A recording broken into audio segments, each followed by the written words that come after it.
시청자 여러분 안녕하십니까? 8월 25일 굿모닝 YTN 1부 시작합니다. 먼저 주요 뉴스 전해드립니다. 일본이 후쿠시마 원전 사고 이후 12년 만에 오염수 해양 방류를 예정대로 강행했습니다. 국제원자력기구 IAEA는 방류 단계별로 수집된 안전성 평가 데이터를 공개했습니다. 정부는 앞으로 일본의 방류 과정을 꼼꼼하게 감시하고 어민과 수산업계에 대한 지원을 대폭 강화하기로 했습니다. 국민의힘은 오늘 수협중앙회와 부산 감천항을 찾아 수산물 소비 진작을 강조할 예정인 반면 더불어민주당은 광화문에서 대통령실까지 행진 시위를 벌이며 정부 대응을 규탄할 계획입니다. 이동관 방송통신위원장 후보자의 인사청문 보고서 재송부가 결국 불발됐습니다. 윤석열 대통령은 오늘 국회 보고서 채택 없이 이 후보자를 임명할 것으로 보입니다.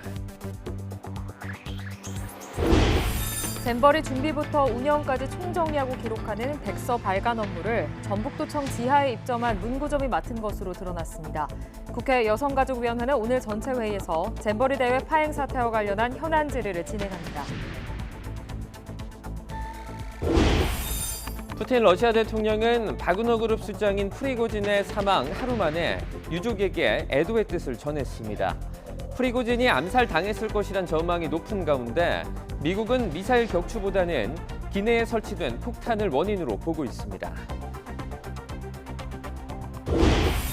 오늘 서울의 낮 기온이 29도, 대구가 32도로 다시 30도 안팎의 더위가 찾아오겠습니다. 주말까지 무더위가 이어지다가 다음 주 초반 다시 전국에 비가 내릴 전망입니다. 첫 소식입니다. 일본 도쿄전력이 결국 후쿠시마 제1원전 오염수 해양 방류를 예정대로 강행했습니다. 도쿄전력은 30년 동안 134만 톤의 오염수를 방류할 계획인데요. IAEA는 현장 검증 절차에 착수했습니다. 도쿄에서 김세호 특파원의 보도입니다. 일본 도쿄전력이 오후 1시쯤 후쿠시마 제1원전에 보관하고 있던 오염수를 바다로 내보내기 시작했습니다. 2021년 4월 일본 정부가 해양 방류를 결정한 지 2년 4개월 만입니다. 도쿄전력은 오염수의 삼중수소를 충분히 희석해 국제 기준에 맞게 방류한다며 안전성을 재차 강조했습니다. 今回のALPS処理水の海洋放出については、大きな廃炉の中の過程の一つとして大きな節目、着実な前進というふうに考えています。 방류 개시 첫날 하루 방류량은 200톤 수준. 앞으로 17일 동안 하루 460톤씩 모두 7,800톤을 바다에 방류할 계획입니다. 내년 3월까지 방류할 양은 3만 2천 톤으로 총 134만 톤 오염수의 2.3% 수준입니다. 도쿄전력은 오는 2051년까지 해양 방류를 마무리하고 나아가 사고 원전의 폐로를 목표로 하고 있습니다. 安全と品質を確保しながらこの海洋放出をやり遂げると。 국제원자력기구 IAEA도 현장 점검에 착수했습니다.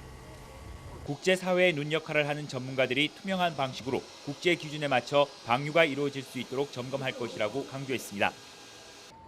하지만 도쿄전력 앞에는 시민단체들이 모여 거세게 항의했습니다. 放射能まで出して汚すことは絶対に許してはいけないんです。未来の子どもたちに私たちは何を残せるんでしょうか。 일본 정부는 후쿠시마 원전 근처 바닷물 어패류의 방사능 농도를 측정해 최대한 관련 정보를 투명하게 공개하겠다고 거듭 약속했습니다.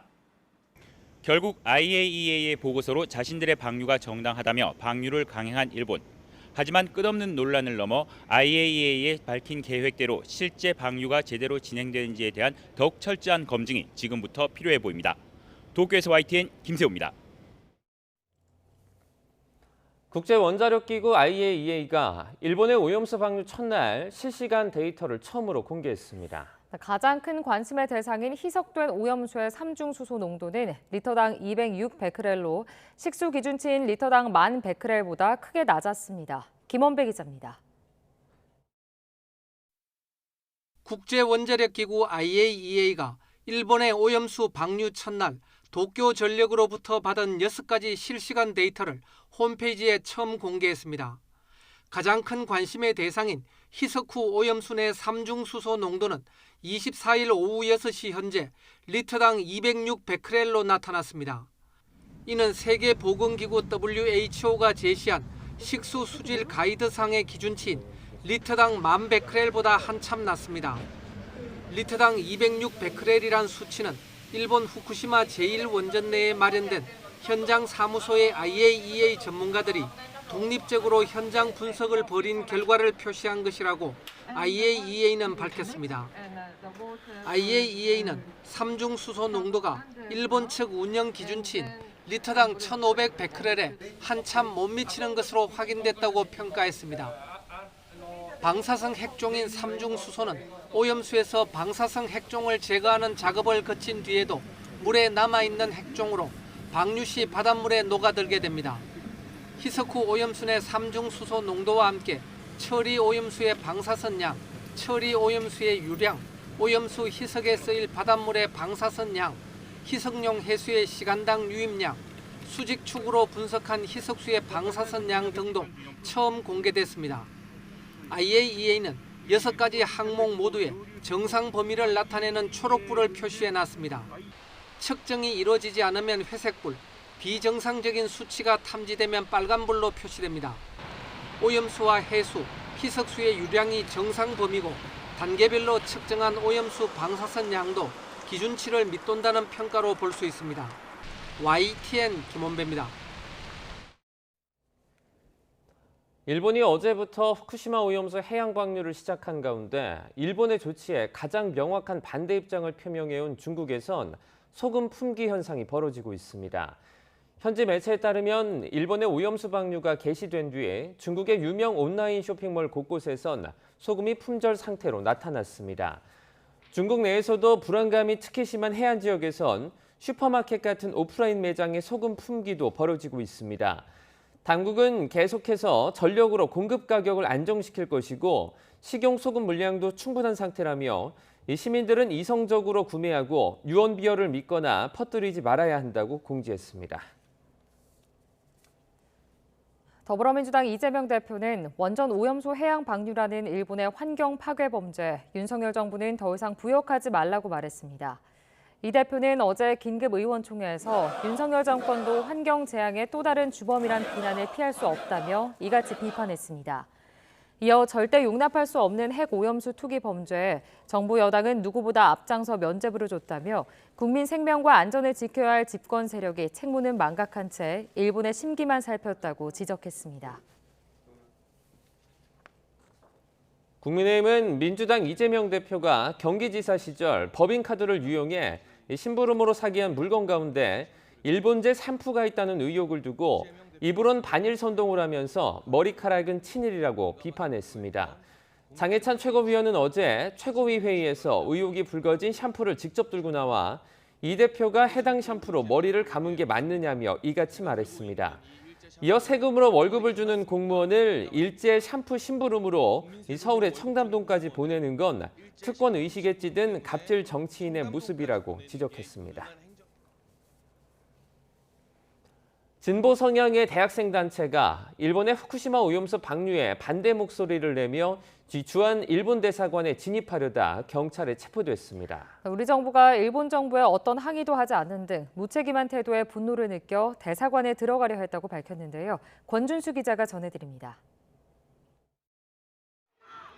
검은색 모자를 쓴 여성이 경찰에 끌려 나오고 곧이어 다른 여성 2명도 양팔이 붙들린 채 연행됩니다.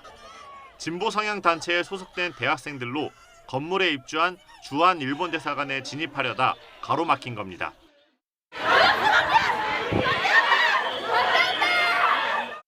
이들은 후쿠시마 원전 오염수가 바다로 흘러들어가기까지 손 놓고 있었던 우리 정부 대신 일본 정부의 항의의 뜻을 전하려 했다고 주장했습니다. 또 미래 세대는 오염수로 망가진 환경 생태계를 넘겨받게 될 거라고 비판했습니다. 미국의 방조, 한국의 전성, 일본의 실행이 어떻게 이루어졌는지 우리 똑똑히 기억하고 있습니다. 대사관 진입을 시도한 대학생 16명은 서울 금천과 서초서 등 경찰서 4군데에서 조사받고 있습니다. 그러나 일본 정부 비판을 막는 경찰 역시 공범이라며 진술을 거부하는 것으로 알려졌습니다. 비슷한 시각 시민단체와 야당도 서울 용산 대통령실 앞에 모여 오염수 방류에 반대했습니다. 특히 국민 건강과 생존권을 포기하고 일본의 오염수 해양 투기를 용인했다며 한국 정부를 질타했습니다. 우리가 어떻게 국민을 저버린 정부를 믿을 수 있습니까? 핵 오염수 투기 문제가 없다, 관행이다, 안전하다. 그 말만 믿으라고 강조합니다. 그러면서 토요일 서울 광화문 일대에서 대규모 집회를 열고 민심을 보여주겠다고 예고했습니다. YTN 권준수입니다. 이동관 방송통신위원장 후보자의 적격성을 놓고 여야의 입장차가 좁혀지지 않으면서 인사청문 경과보고서 재송부 합의도 결국 불발됐습니다. 윤석열 대통령은 어제로 요청 시한이 끝난 만큼 국회에 보고서 채택 없이 오늘 바로 이동관 후보자를 임명할 것으로 보입니다. 박기환 기자입니다. 이동관 방송통신위원장 후보자의 인사청문 경과보고서 재송부 시한을 앞두고 민주당 의원들은 용산 대통령실을 찾았습니다. 부적격 의견이 담긴 자체 보고서를 제출하며 지명 철회를 촉구하기 위해서입니다. 대통령은 국회 청문위원들의 의견을 받아서 부적격자 이동관 씨에 대한 임명을 당장 처리하기를 바라겠습니다. 이 후보자가 방송정책을 총괄할 자격이 있는지를 놓고 여당과 접점을 찾지 못하자 대통령실을 향해 직접 압박 수위를 높인 겁니다. 자녀 학교폭력 무마 의혹, 언론장악 의혹 등을 거듭 부각하며 여론전도 펼쳤는데 여당은 반박했습니다. 제기된 의혹들은 인사청문회를 통해 충분히 소명됐고 낙마할 정도의 결격 사유가 아니라는 겁니다. 특히 언론장악에 나선 건 오히려 문재인 정권과 민주당이라며 이동관 후보자는 편향된 방송 환경을 바로잡을 적임자라고 엄호했습니다. 이동관 방통위원장 후보자는 공정한 미디어 생태계를 복원하고 자유로운 정보 유통 환경을 조성하겠다고 합니다. 언론도 이제 정상화의 여정을 시작하게 되었습니다. 국무총리, 대법원장과 달리 장관급 인사인 방통위원장은 국회의 동의가 없어도 대통령이 임명할 수 있습니다. 관련법에 따라 재송부 요청 시한이 지난 뒤부터 가능합니다. 오늘부터 방통위 수장 자리를 맡길 수 있다는 얘기인데 대통령실은 미룰 이유가 없다는 분위기입니다. 실제로 대통령실 관계자는 재송부 요청 시한이 끝나면 절차대로 진행할 거라며 너무 늦출 필요는 없다고 밝혔습니다. 김효재 전 방통위원장 직무대행 등이 임기를 마치고 물러난 만큼 오늘 바로 이 후보자를 임명할 거란 전망이 나오는 이유입니다. 야당 역시 이동관 방통위원장 체제는 기정사실로 보고 방송 3법 추진과 소관상임인의 현안 질의 등 후속 카드를 고심하고 있습니다. 하지만 여당은 민주당의 공세를 기득권을 놓지 않으려는 반발로 규정하고 밀리지 않겠다는 태세라 방송 정책을 둘러싼 여야의 대치 전선은 더 가팔라질 것으로 보입니다. YTN 박견입니다. 쌍방울그룹의 대북 송금을 수사하는 검찰이 더불어민주당 이재명 대표에게 소환을 통보한 뒤 조사일을 놓고 양측의 신경전이 연이틀 이어졌습니다. 검찰은 민주당 측에 대해서 이른바 사법방해 의혹을 조사하겠다며 박찬대 최고위원과 당대표 비서실장인 천준호 의원에게 소환 통보한 것으로 확인됐습니다. 김태용 기자입니다. 검찰이 오는 30일 대북 송금 의혹과 관련해 출석을 요구하자 당장 출석하겠다고 맞섰던 민주당 이재명 대표. 이에 검찰이 예정대로 다음 주에 조사하겠다고 하자 이 대표도 응하지 않겠다는 뜻을 내비치며 양측 신경전이 이틀째 이어졌습니다. 다음 주에는 일정상 도저히 제가 그렇게 시간을 내기가 어렵습니다. 검찰은 김성태 전 쌍방울그룹 회장이 이화영 전 경기도 평화부지사 요청으로 대북 사업비와 당시 도지사이던 이 대표 방북 비용 등 800만 달러를 대납했다고 보고 있습니다. 검찰은 이 과정에서 이 대표가 관여했다고 보고 제3자 뇌물 혐의로 이 건에 조사해오고 있습니다. 그러나 이 대표 측은 의혹을 강하게 부인하며 당당하게 조사를 받겠다는 입장입니다. 핵심 당사자인 김 전 회장과 이 전 부지사의 공소 사실이 맞지 않는 게 많다며 검찰이 터무니없는 소설을 쓴다고 주장했습니다. 어떻게 공소장이 한 달 반 만에 돈을 준 사람, 또 받은 사람, 받은 장소, 날짜 그 경위가 다 다르지 않습니까? 하지만 검찰은 이 전 부지사를 대북 송금 의혹과 관련해 외국환 거래법 위반 혐의로 추가 기소하고 구속 시한 연장도 받아낸 만큼 의혹 규명에 자신 있다는 분위기입니다. 또 핵심 당사자인 이 전 부지사의 재판이 변호사 선임 문제 등으로 지연된 것을 이른바 사법방해로 보고 막판 수사를 이어가고 있습니다. 최근 이 전 부지사가 이 대표에게 쌍방울 대북 송금을 보고했다며 기존 진술을 뒤집은 사실이 알려졌는데 이후 이 전 부지사 최측근인 이모 씨와 민주당 박찬대 최고위원이 만나 이 전 부지사 부인에게 전화해 재범복을 종용했다는 겁니다. 이와 관련해 검찰은 이 씨를 피의자로 불러 조사한 데 이어 박 최고위원과 천준호 비서실장 등에 대한 참고인 소환을 통보했습니다. 이에 이 대표 영장 청구를 염두에 두고 사법방해 수사로 압박하고 있다는 해석도 나옵니다. YTN 김태원입니다. 대장동 개발 비리 의혹을 수사하는 검찰이 천화동인 7호 실소유주의 자산을 추가로 동결 조치했습니다. 서울중앙지방검찰청 반부패 수사 3부는 천화동인 7호 실소유주인 전직 기자 배모 씨에 대한 몰수 추징보전 청구를 법원이 인용했다고 밝혔습니다. 새로 동결된 자산은 27억 원으로 검찰이 현재까지 보존한 천화동인 7호 관련 범죄 수익은 127억 원입니다. 검찰이 대장동 개발 비리와 관련해서 보존 조치한 대장동 일당 자산은 지금까지 2,200억 원가량이며 법원의 확정 판결이 나오기 전까지는 재산을 임의로 처분할 수 없습니다.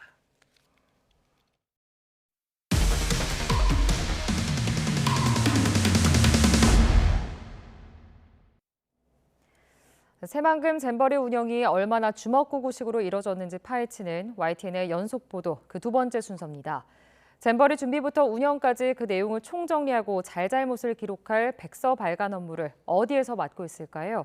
취재 결과 전라북도청에 입점한 문구점이 사실상 총괄하는 것으로 파악됐습니다. 박광렬 기자의 단독 보도입니다. 물이 답니다. 불편한 상황은 이제 있는 거고 그래서 이 불편을 어떻게 하면 최소화할 건가 그런 고민을. 80년대 수준 화장실에 진흙탕 야영장과 벌레떼 창궐까지 우려했던 일이 여지없이 벌어진 새만금 잼버리. YTN은 이처럼 대회 기간 드러난 문제점과 부실했던 준비 과정 등 모든 상황을 담을 백서 제작 업체를 찾아가 봤습니다. 등록된 주소는 다름 아닌 전북도청. 청사 지하에 입점한 문구점이 백서 기획부터 구성, 촬영까지 발간 업무 전반을 맡은 겁니다. 이 계약은 대회 개막을 불과 한 달 남짓 앞두고 부랴부랴 이루어졌습니다. 급해가지고 저들한테 연락이 온 건 사실이고요. 작가랑 모여가지고 그 기획 구성이랑 다 해놨고요. 일자별로 사진을 다 찍어놓고. 업체 측은 문구점을 운영하는 건 맞지만 다른 경험도 많다고 자신했습니다. 코로나가 한창일 땐 도청에서 마스크 구하기가 어렵다는 얘기를 듣고 구해준 적도 있다고 말했습니다. 의료기기 판매업도 있고 다 있어요. 어떤 자격 요건이 필요해가지고 그런 것들은 아니었거든요. 조직위 담당자는 시간이 촉박한 상황에서 입찰을 진행할 경우 검증에 어려움을 겪을 것 같아 관련 경험이 있고 입소문이 난 해당 업체를 선택한 거라고 해명했습니다. 잼버리 유치 백서 제작에도 문구점 측이 참여했다는 겁니다. 저는 처음 이런 일을 맡은 상황이었고 저는 급한데 자격이 안 되는 분들도 일단 신청하고 본다 이거예요. 하지만 대규모 국제 행사에 백서 제작마저 얼렁뚱땅 맡겼다는 비난을 피하긴 어려워 보입니다. 실제로 2018년 평창 동계올림픽 당시엔 전문업체 등을 상대로 복수 입찰을 거쳐 백서 발간 업무를 진행했습니다. 제대로 된 자기 반성과 비판을 백서에 담을지도 의문입니다. 잼버리 조직위에 파견된 공무원 가운데 74%가 전북도청이나 산하 지자체 소속이기 때문입니다. 비정상적인 짬짬이 구조다라고 생각합니다. 특히 이번 잼버리는 무엇이 부족했는지, 누가 책임을 다 하지 않았는지 징비록 쓰듯이 시시비비를 가려서 백서에 담아야지. 매출 대부분을 공무원에 의존하는 전북도청 입점 문구점의 잼버리 백서 제작.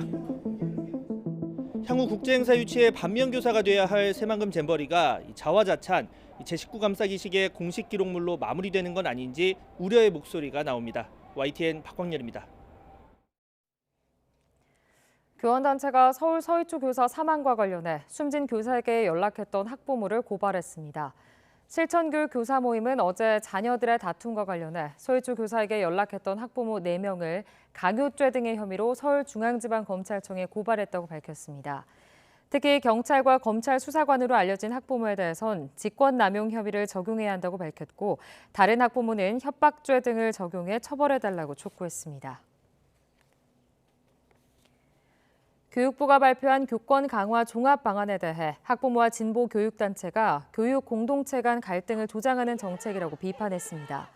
참교육 학부모위원회 등 시민단체는 교육부 고시안이 생활지도라는 명목으로 사실상 학생에 대한 처벌과 징계를 유도하고 있다며 폐지를 촉구했습니다. 또 교사가 학생의 휴대전화를 압수하거나 소지품을 검사할 수 있도록 한 것은 국가인권위원회 결정에 반한다며 오히려 학생과 교사의 갈등을 부추긴다고 지적했습니다. 조현동 주미대사는 지난주 캠프 데이비드에서 열린 한미일 정상회의와 관련해 한미일 협력 메커니즘이 명실상부한 최고 수준의 소다자협의체로 업그레이드됐다고 평가했습니다. 조 대사는 워싱턴 DC 특파원 간담회에서 지역적으로나 의제, 협의 메커니즘 구조 차원에서도 한미일은 미국이 중요하게 보고 있는 쿼드, 오커스보다 더 강력하다고 평가한다며 이같이 말했습니다. 조 대사는 지역적으로 인도태평양을 아우르면서 안보, 경제, 첨단 기술, 인적 교류까지 광범위한 분야를 다루는 동시에 정상과 장관, 차관보급의 다층적 협의 메커니즘을 촘촘히 구성해 견고한 협력 플랫폼으로 진화했다고 강조했습니다. 푸틴 러시아 대통령이 바그너 그룹 수장 프리고진의 죽음 하루 만에 유족에게 애도를 표했습니다. 하지만 프리고진 일행의 비행기가 미사일에 격추됐다는 목격담이 이어지는 가운데 미국은 내부 폭발물을 이용한 암살로 보고 있습니다. 보도에 이상순 기자입니다. 프리고진의 죽음 하루 만에 푸틴 러시아 대통령이 침묵을 깼습니다. Что касается этой авиационной катастрофы, то прежде всего хочу выразить слова искреннего соболезнования семьям всех погибших. Это всегда трагедия. 푸틴 대통령은 유능한 사업가 프리고진이 실수도 했다면서도 우크라이나에서의 공적은 치하했습니다.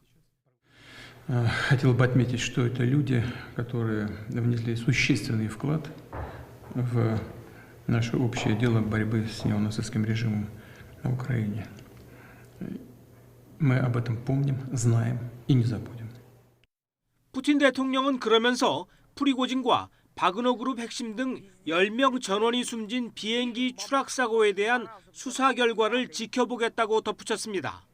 하지만 사고 직후부터 비행기가 격추됐고 그 배후는 푸틴 대통령이라는 추측이 나왔습니다. 목격담도 그렇습니다. Ну, я с детьми шла с магазина, по этой дороге иду, смотрю, самолет летит. Ну, летит и летит. Потом бабах, взорвался он в небе прям и начал падать. 전문가들은 푸틴 대통령이 반란군을 한꺼번에 처단했다고 봅니다. Недостаточно, надо убрать его ключевых персонажей, потому что у них наверняка был план «Б» в случае потери босса, как действовать, и он наверняка был не полезен, этот план для Владимира Путина. 서방 국가들은 애초부터 냉소적이었습니다. Wir kennen dieses Muster in Russlands, in Putins Russland, Todesfälle und dubiose Selbstmorde, Fensterabstürze, die alle letztendlich unaufgeklärt bleiben. 이런 가운데 상트페테르부르크에 있는 옛 본부 PMC 바그너 센터에는 추모 장소가 마련됐습니다. 바그너 그룹 용병 일부는 사망한 프리고진이 지휘관 이상의 존재였다며 애통해하기도 했습니다. Это как потерять отца, как говорится. Он был для нас всем, потому что все всегда ждали, что скажет дядя Женя. 미국은 프리고진의 사망과 관련해 미사일 피격은 아닌 쪽에 무게를 두고 있습니다. 미국 월스트리트 저널은 당국자를 인용해 비행기 추락은 내부에 설치된 폭탄 등 다른 원인에 따른 암살로 보인다고 보도했습니다. YTN 이상순입니다. 공화당 유력 대선 주자인 도널드 트럼프 전 미국 대통령이 조지아주 검찰 출두를 하루 앞두고 현지 소송을 책임지는 대표 변호사를 전격 교체했습니다. CNN은 현지 시간 24일 트럼프 전 대통령이 출두를 하루 남겨놓은 전날 밤 조지아주 소송을 책임지고 있는 드루 파인들링 변호사를 스티븐 섀도우로 교체했다고 보도했습니다. 측근들은 파인들링의 성과에는 문제가 없다면서도 새로 소송을 맡을 변호사가 조지아주에서 형사소송에서는 최고라며 배경을 설명했습니다. 트럼프 전 대통령은 이날 오후 폴턴 카운티 구치소에 자진 출석한 뒤 미리 합의한 보석금 20만 달러를 지불한 뒤 곧바로 석방될 예정입니다. 라임 사태의 핵심 인물인 김봉현 전 스타모빌리티 회장으로부터 술 접대 로비를 받은 혐의로 재판에 넘겨진 전 현직 검사가 2심에서도 무죄를 선고받았습니다. 술 접대를 받은 것 자체는 맞지만 100만 원에 단 6만 원이 모자라 처벌할 수 없다는 게 재판부의 판단입니다. 어떤 얘기인지 윤웅성 기자가 전해드립니다. 대규모 펀드 환매 중단을 빚었던 이른바 라임 사태의 핵심 인물인 김봉현 전 스타모빌리티 회장. 김 전 회장은 지난 2019년 서울 강남의 고급 유흥주점에서 로비 명목으로 전현직 특수부검사 4명에게 수백만 원대 술 접대를 했다고 뒤늦게 옥중서신을 통해 폭로했습니다. 술 접대 로비 의혹을 수사한 검찰은 전현직 검사 4명과 김 전 회장 등 5명이 술자리에서 536만 원을 사용한 것으로 봤습니다. 결국 검사 출신 이모 변호사와 남호 검사만 향응 114만 원을 받은 혐의로 재판에 넘겼습니다. 그러나 지난해 1심 법원은 동석한 사람이 2명 더 있다는 피고인 측 주장에 따라 1인당 접대비가 100만 원을 넘지 않는다며 무죄를 선고했습니다. 청탁금지법상 1회 금품 수수 제공액이 100만 원을 넘지 않으면 형사처벌이 아닌 과태료 처분 대상입니다. 이에 검찰은 징역 6개월을 선고해달라며 항소했지만 2심 결과도 달라지지 않았습니다. 항소심 재판부도 이들이 김 전 회장에게 받은 향응의 대가가 100만 원을 넘는다고는 볼 수 없다며 무죄를 선고한 원심 판단을 유지했습니다. 통신 기록 등을 살펴봤을 때 당시 유흥주점에는 다른 방을 오가며 동석한 참석자가 모두 7명이란 주장을 그대로 받아들였습니다. 1인당 접대비를 계산하면 처벌 기준인 100만 원에 단 6만 원 모자란 94만 원에 불과하다는 겁니다. 당시 접대 자리를 주선한 것으로 알려진 검사 출신 이모 변호사는 무죄 선고 뒤 아무 말 없이 법원을 떠났습니다. 무죄 나오셨는데 한마디만 부탁드릴게요. 검찰은 2심 판단을 토대로 대법원 상고 여부를 검토하고 있습니다. 1인당 접대비가 100만 원을 넘지 않는다는 이유로 항소심에서도 전현직 검사들에게 무죄가 선고되면서 사법부의 기계적 판단이 국민 법감정과는 동떨어져 있다는 비판이 나옵니다.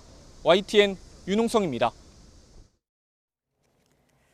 1,000억 원대 회사 돈을 빼돌린 혐의를 받는 경남은행 직원이 구속됐습니다. 서울중앙지방법원은 어제 서면으로 심사를 진행한 결과 경남은행 투자금융부장 이모 씨가 증거를 인멸하거나 도망갈 우려가 있다며 구속영장을 발부했습니다. 이 씨는 2016년 8월부터 지난해 7월까지 경남은행에서 부동산 프로젝트 파이낸싱 업무를 하면서 대출금 404억 원을 횡령한 혐의로 지난 21일 은신하던 서울 강남 오피스텔에서 체포됐습니다. 가짜 골프채를 팔아 수백억 원의 부당이득을 챙긴 50대가 징역형을 선고받았습니다. 수원지방법원 성남지원은 상표법 위반 등의 혐의로 기소된 골프용품점 운영자 A씨에게 징역 1년 6개월을 선고한 뒤 형 집행을 3년 유예했습니다. 또 보호 관찰과 함께 200시간의 사회봉사도 명령했습니다. 또래 학생을 폭행해 다치게 하고 이를 촬영한 영상을 유포한 중학생들이 가정법원 소년부에 송치됐습니다. 대전지방법원 서산지원은 공동상해 혐의로 기소된 중학생 A양 등 3명을 소년부에 송치했다고 밝혔습니다. 이들은 지난 4월 30일 충남 태안군에 있는 지하주차장과 학교 운동장 등에서 14살 여중생의 뺨을 때리고 발로 얼굴을 차는 등 약 7시간 동안 폭행하고 이를 촬영해 SNS에 유포한 혐의를 받고 있습니다. 한국은행이 5차례 연속으로 기준금리를 동결한 가운데 이창용 한국은행 총재는 최종 금리 수준과 관련해 금융통화위원 전원이 당분간 3.75%로 올릴 가능성을 열어둬야 한다는 의견이라고 밝혔습니다. 대내외 요인을 좀 더 지켜봐야 한다는 건데 연내 금리 인하 시기를 얘기하는 건 시기상조라고 거듭 강조했습니다. 직접 들어보시죠. 당분간 3.75까지 인상 가능성을 그대로 열어둬야 된다는 이유로는 첫 번째는 미 연준의 통화정책과 관련한 불확실성이 매우 높아졌기 때문에 내일 모레 있을 잭슨홀 미팅이나 다음 달 FOMC 회의에서 미국의 금리 정책이 어떻게 되는지 또 미국의 금리 정책이 어느 정도 오래 갈지 이런 거에 따라서 외환 시장의 변동성이 크게 확대될 수 있는 가능성을 배제할 수 없는 상황입니다. 두 번째는 가계대출 증가세가 계속 확대될지도 유의해서 지켜볼 필요가 있다는 점에서 오히려 금리 인상 가능성에 대해서 논의를 하고 초점을 두고 있는 상황이기 때문에 아직 금리 인하에 대해서 얘기하기는 너무 시기상조라고 생각합니다. 지난달 집중호우로 농산물 가격이 10% 넘게 뛰면서 생산자 물가가 넉 달 만에 상승했습니다. 한국은행이 발표한 7월 생산자 물가지수는 120.14로 한 달 전보다 0.3% 올랐습니다. 석 달 연속 내림세를 보이다가 지난달 상승세로 돌아섰습니다. 품목별로 보면 농림수산품이 전달 대비 4.7% 오르며 지수를 끌어올렸습니다. 이 가운데 수산물은 4.2% 내렸지만 집중호우와 폭염 등으로 농산물이 10.6% 올랐고 축산물도 0.8% 올랐습니다. 김영란법으로 불리는 청탁금지법 시행령 개정으로 추석 선물 상한선이 대폭 오를 예정입니다. 집중호우와 소비 감소로 어려움을 겪는 농수산업계를 고려한 결정이라고는 하지만 영향은 제한적일 것으로 보입니다. 양희력 기자입니다. 서울에 있는 한 대형마트입니다. 추석을 앞두고 선물 세트 전시가 한창입니다. 농축수산물 선물 가격 상한이 20만 원에서 30만 원으로 올랐다는 현수막도 내걸었습니다. 저희 10만 원 이하 가심비 선물 세트부터 20만 원대 선물 세트까지 다양하게 선물 세트를 구성하고 있습니다. 추석에 마음을 담아서 선물하실 수 있도록 많은 상품 준비할 수 있도록 하겠습니다. 고물가에 최근 어려움이 부닥친 농어민 현실을 반영했다고 하지만 유통업계는 기대만큼 고민도 많습니다. 올봄 찾아온 냉해에 여름철 집중호우와 태풍으로 추석 과일 수급에 비상이 걸렸기 때문입니다.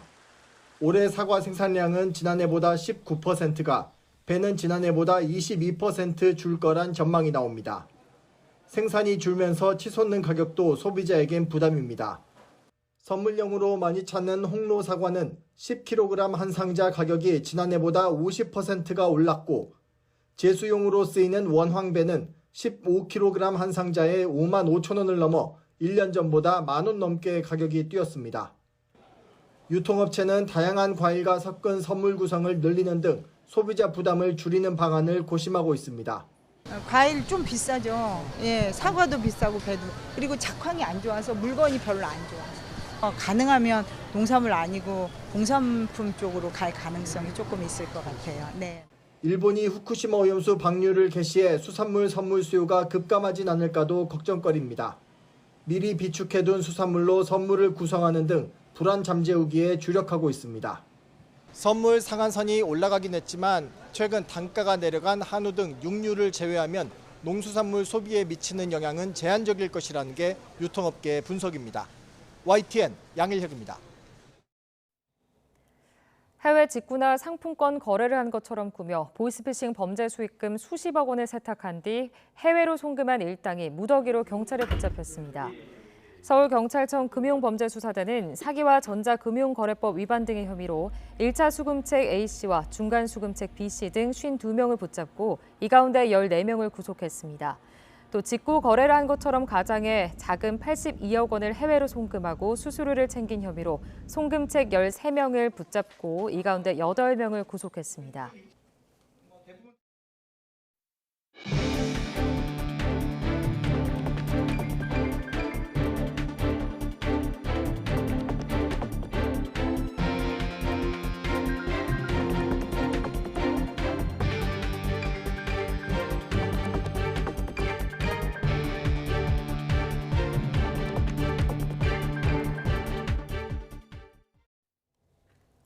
일본이 후쿠시마 제1원전 오염수 해양 방류를 시작함에 따라 국제원자력기구 IAEA는 방류가 국제안전 기준에 부합하는지 현장 점검에 나섭니다.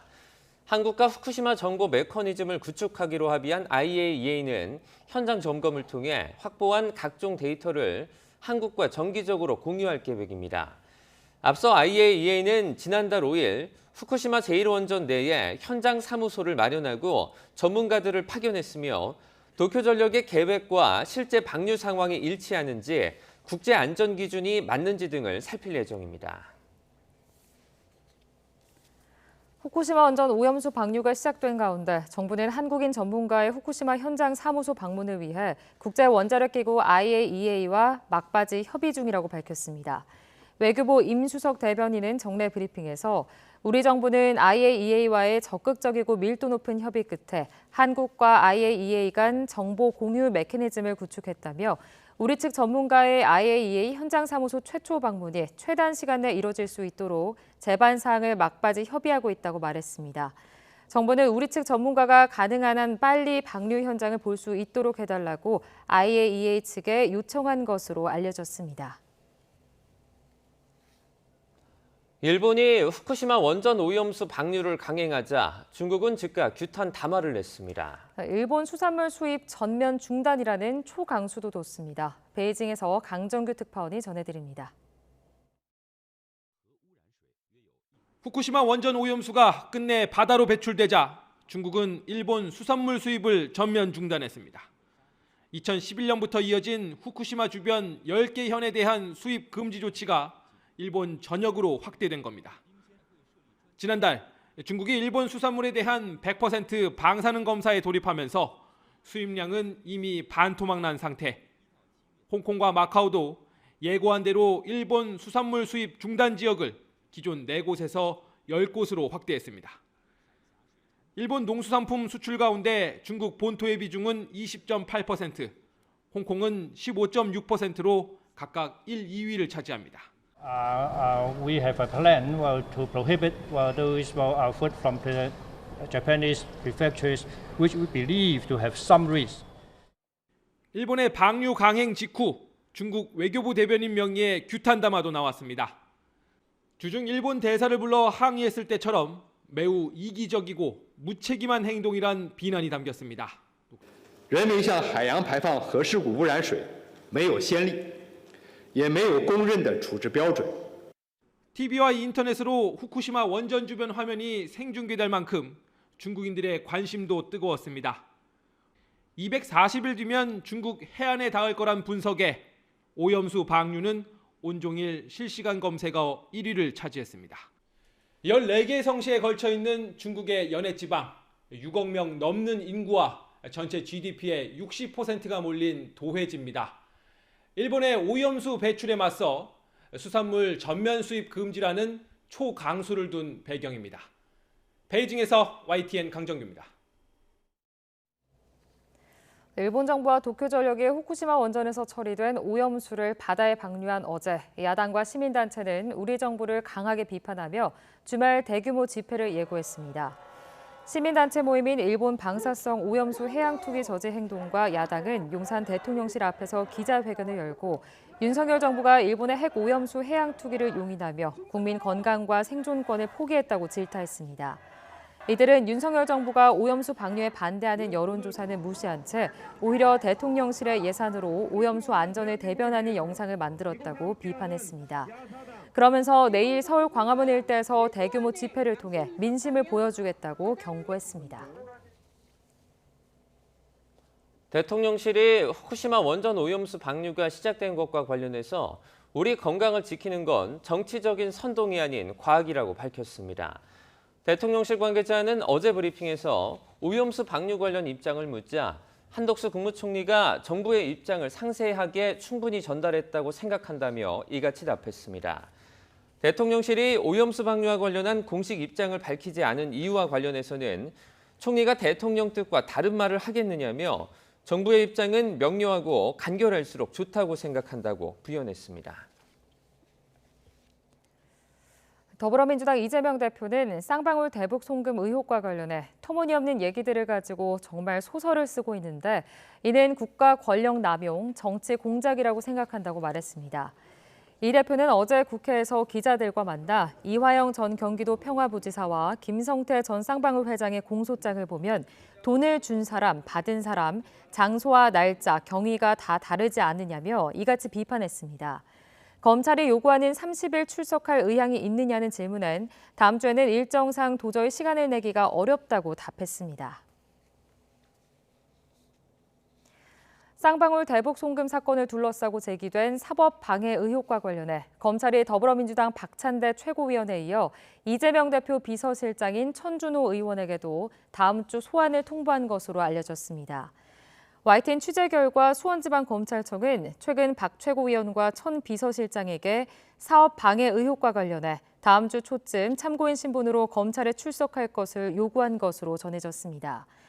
사업 방해 의혹은 지난달 이화영 전 부지사가 이재명 대표에게 쌍방울 대북 송금을 사전 보고했다며 기존 진술을 뒤집은 사실이 알려진 이후 이 전 부지사의 최측근인 이모 씨가 박 최고위원과 만나면서 불거졌습니다. 검찰이 이재명 대표 관련 사건을 묶어 조만간 구속영장을 청구할 거란 관측이 나오는 가운데 민주당이 8월 임시국회 회기를 오늘로 조기에 끝내는 안건을 단독으로 처리했습니다. 국민의힘은 이재명 대표 체포동의안 표결을 피하려는 회기 자르기 꼼수라고 강하게 반발했습니다. 김경수 기자가 보도합니다. 8월 임시국회 마지막 본회의는 시작부터 순탄치 않았습니다. 민주당이 8월 국회 회기 종료일을 정하는 안건 처리에 나서자 국민의힘이 거세게 반발한 겁니다. 중립을 지키세요. 여당은 월말까지인 법정 회기를 합의 없이 조기에 끝내는 건 이재명 대표를 위한 꼼수라고 비난했습니다. 하지만 민주당은 이 대표가 공언한 대로 불체포 특권 없이 곧바로 영장 심사를 받으려면 비회기 기간이 필요하다고 반박했습니다. 당대표 요구에 맞춰 체포 동의안 표결을 피하려는 꼼수이자 이후 이를 부결시키기 위한 명분 쌓기에 불과합니다. 검찰이 시기에 맡겨서 그때그때 정치적으로 수사를 진행하기 때문에 우리 제1야당이 이렇게 할 수밖에 없다는 것입니다. 팽팽한 신경전 속에 과반 의석 민주당 뜻대로 25일에 회기를 종료하는 안건이 본회의 문턱을 넘었습니다. 국민의힘은 민주당 출신 김진표 국회의장도 안건 상정으로 민주당을 도왔다며 국민이 심판할 거라고 날을 세웠습니다.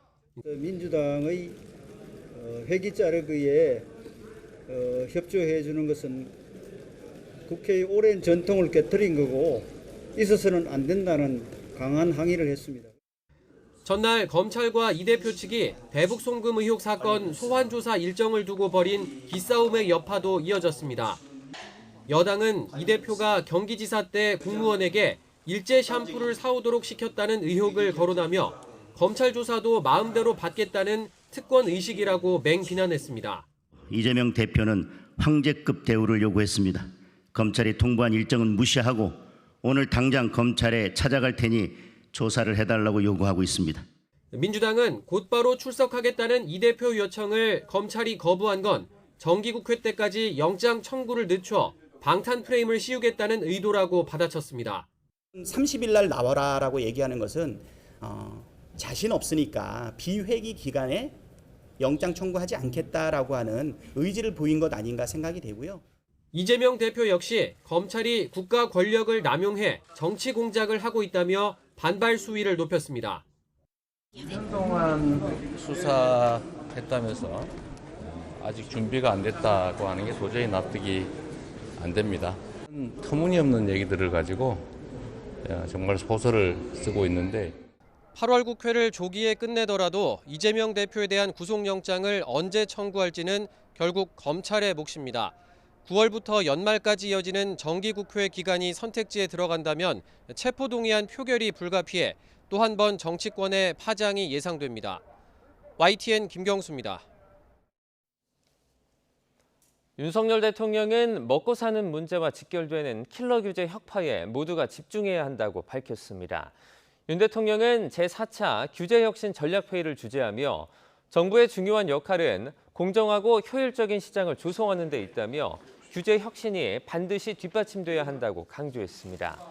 이어 선의로 만들어진 규제도 시장을 왜곡해 공정한 경쟁을 훼손하는 경우가 있다며 글로벌 기준에 맞는 규제 혁신이 필요하다고 말했습니다. 2분기 가구당 실질소득이 3.9% 줄며 2006년 이후 최대폭의 감소를 기록했습니다. 통계청이 발표한 2분기 가계 동향을 보면 가구당 월평균 명목소득은 479만 3천 원으로 지난해 같은 기간보다 0.8% 감소했습니다. 2분기 소비자 물가 상승률 3.2%를 반영한 2분기 실질소득은 3.9% 감소해 지난해 3분기 이후 4분기 연속 감소세를 보였습니다. 아파트 14곳을 돌며 현금과 귀금속 등을 훔친 남성이 검찰 조사를 받게 됐습니다. 서울 강서경찰서는 지난 18일 특정범죄 가중처벌법상 절도 혐의로 40대 남성 A씨를 검찰에 구속 송치했습니다. A씨는 지난 3월부터 이번 달 초까지 수도권 일대를 돌며 아파트 14곳을 털어서 귀중품 5천만 원어치를 훔친 혐의를 받습니다. 김봉현 전 스타모빌리티 회장에게 로비 명목으로 수백만 원대 술접대를 받은 혐의로 재판에 넘겨진 전현직 검사들이 1심에 이어서 2심에서도 무죄를 선고받았습니다. 서울 남부지방법원은 어제 청탁금지법 위반 혐의로 재판에 넘겨진 검사 출신 이모 변호사와 남호 검사의 항소심에서 원심과 같이 무죄를 선고했습니다.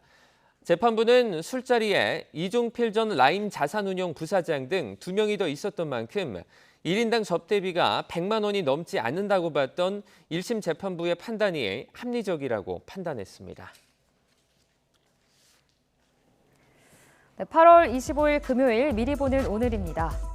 일본의 원전 오염수 방류와 관련해 여야는 각각 여론전의 수위를 끌어올리고 있습니다. 국민의힘은 오늘 서울 수협중앙회와 부산 감천항을 찾아 수산물 소비 진작 대책의 필요성을 강조하고 방사능 검사 과정도 점검할 예정입니다. 반면 더불어민주당은 서울 광화문 광장에서 용산 대통령실 앞까지 행진 시위를 벌이며 일본의 오염수 방류 중단을 촉구하고 우리 정부의 대응을 규탄할 계획입니다.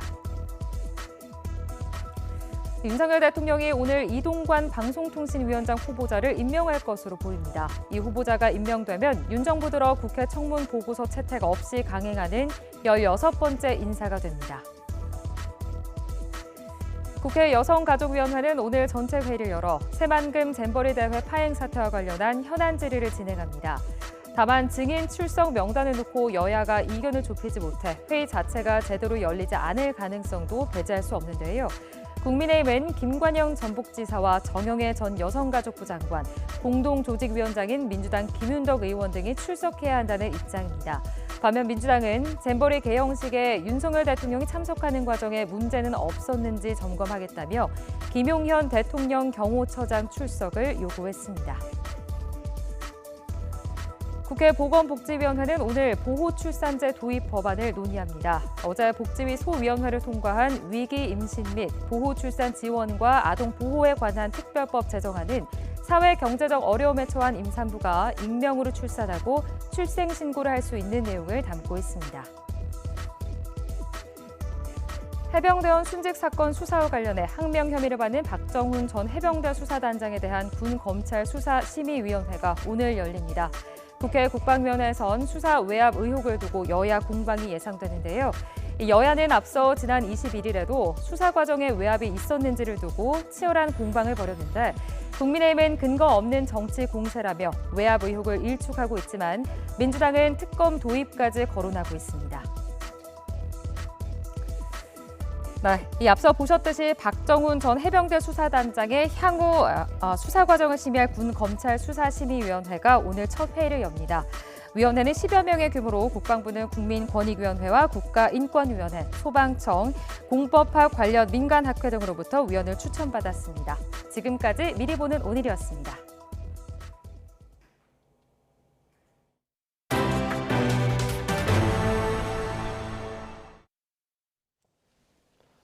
한 달 앞으로 다가온 항저우 아시안게임에서 우리나라 선수단은 중국과 일본에 이어서 종합 3위를 목표로 설정했습니다. 이기흥 대한체육회장은 진천 국가대표 선수촌에서 열린 항저우 아시안게임 미디어데이에서 금메달 45개에서 50개를 획득해 종합 3위에 오르겠다고 목표를 밝혔습니다. 우리나라는 2018년 자카르타 팔렘방 대회에서 일본에 2위를 내주고 24년 만에 3위로 내려앉았는데 이번에도 3위를 목표로 삼은 건 일본과의 전력 차이를 현실적으로 인정한 셈입니다. 항저우 아시안게임은 다음 달 23일부터 10월 8일까지 중국 항저우 일원에서 열립니다.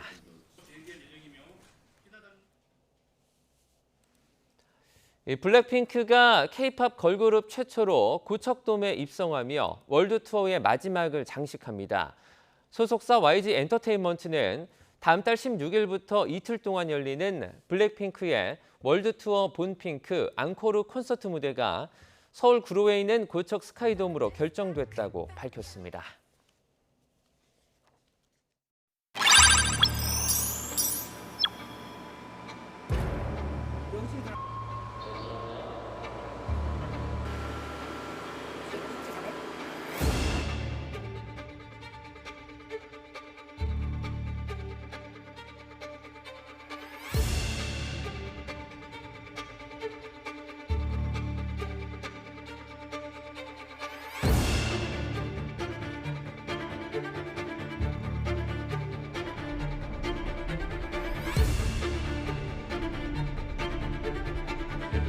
Target City, Nate. The morning of August 9th, the bomb was exploded.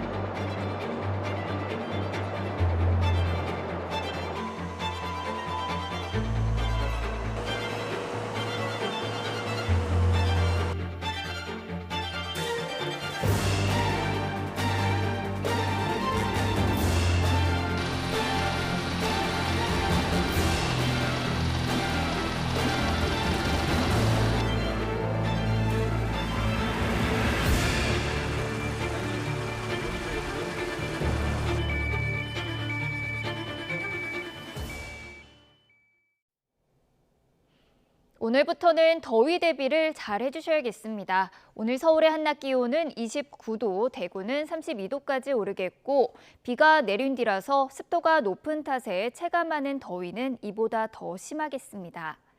현재 동해안의 비는 대부분 잦아들었지만 오후까지 내륙 곳곳으로는 가끔 비가 내리겠습니다.